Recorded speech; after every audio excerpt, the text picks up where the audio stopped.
Jonathan Djanogly. Thank you, Mr. Deputy Speaker. These Australian and New Zealand free trade agreements are, in the round, I believe, a good thing for the UK, and they have my support. And good wishes for their potential in binding our countries ever closer together. I have heard various attacks on various aspects of the deals, but some of the complaints, I think, are a bit like comparing apples and pears, like those who complain about falling trade with the EU and then say that there won't be much coming in from Australia under this deal to compensate. Surely, given where we are and now able to negotiate our own trade deals post-Brexit, we need to be getting out there and negotiating those deals like we have with this deal, even if we also need to be organising a better deal with the EU. It might be more persuasive if opponents suggested that the EU had a better FTA with Australia than we do, but of course that case cannot be made, perhaps because the EU and Australia do not yet have a deal. There are many provisions which are uncontentious here, but are just good to have. Procurement provisions, for instance, which create the level playing field developed beyond WTO minimums to provide for non-discrimination and anti-corruption, meaning that bidders for contracts will not be put off by the likelihood of local businesses getting preference. Cooperation on recognition of professional services, business mobility and recognising of qualifications will be a great help, not only in enabling UK PLC to promote our excellent professional services to Australia, but also allowing Australian professionals to work here, in areas where there is a crying need for such highly qualified workers, like city law firms. The import of young talent will be of significant benefit to us. I would be interested to hear the Minister's view here on how these immigration provisions will impact on future FTA negotiations. For instance, with our FTA negotiations with India, will the Australian worker mobility provisions constitute the starting point? Some people complain that the additional trade figures proposed are small, or that Australia will sell more to us under this deal than we sell to them, at least in the short term, or that Australia has got a better deal. This is short-term political point scoring in my view. It's short-sighted because we need to look at the future potential to increase trade. If UK business is provided with anything like what the government says will be approximately £10 billion of new legally guaranteed market access, this deal represents a huge opportunity. Earlier in the debate, there was a discussion as to how this FTA might help smaller businesses in practice. In that regard, I was contacted by a Huntingdon family-run mid-sized company called Lamarck Group only a few days ago, who make high-value work clothes, tapes and stage flooring. They are now to be targeting Australia and are already grateful for help from the International Fund. Apparently, the Australians are very keen on their, and I quote, dirty rigger, quote, range of work gloves.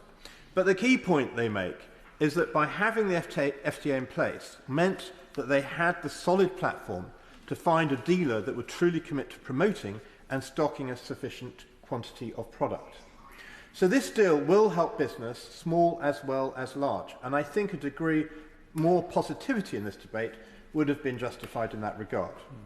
Representing a rural seat, I understand concerns on food and meat imports so that quality is maintained and also that UK farmers are not left in an uncompetitive situation.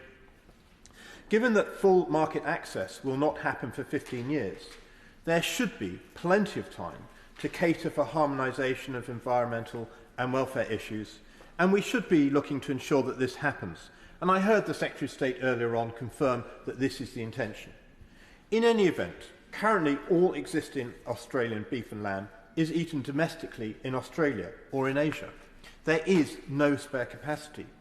One does also need to ask, whatever levels of imports are set or not set, given the increase in meat consumption in Asia, why would Australia want to switch to exporting mass-market, high-volume, low-cost meat products to the UK with ever more expensive transport costs? I'll just finish the point. My honourable friend for Penrith, in a very thoughtful speech, suggested that Australia might stop trading with China and then start flooding our own markets as a result, which is arguable. Yes, possible, but I think highly unlikely given the number of other meat-hungry countries that are very close to Australia. I give way. Yeah, but the Honourable Gentleman is basically saying, if I can paraphrase, and it's good to have these sort of discussions, is that the UK is opening the door to Australia, but it's not going to come through the door because it's got so much going through other doors. It begs the question why Australia would firstly want this door to be open, because it seems like they don't want it. Then is it for some of the cuts? Or is it because it's an insurance policy, a parachute market for something in the future going wrong in some other sphere? And if that is the case, it leaves somebody else very vulnerable. I think there are many people in this world, including myself, who fundamentally believe that the starting point should be free trade, and that the peoples of the world improve their lot generally by having free trade. In any event, I think that we are facing a revolution here in the meat sector, and that within 15 years it's looking increasingly likely that cultured meat will have virtually replaced low-valued minced meat, chicken and pork. Furthermore, I think it unlikely that UK producers of pricey high-end meat products, particularly ones selling to local markets with strong local followings, need to fear Australian meat imports in any event. I thank the honourable gentleman for allowing me to intervene. He's putting a very brave face on this, Mr Deputy Speaker, because I think if you speak to many commentators, I think in the agricultural communities in this country, they would see as far more negatively than he does.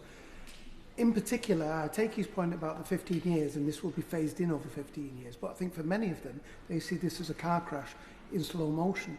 Now, if the honourable gentleman would have argued that this is good for, yes, for free trade reasons, fine, and the GDP, minuscule GDP gain from it has been accepted. But I see the most positive thing about this as access really to the CPTPP that will be coming on stream, and Britain's aim in the longer future to join that organisation, which I'm sure you would agree with me is a good thing in itself. But that then begs the question, if we can do that, why not? Interventions by their very nature should be short. Jonathan Djanogly.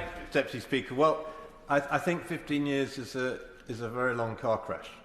But, you know, I think there will be time to regularise, and I think the world will be a very different place in 15 years than it is now.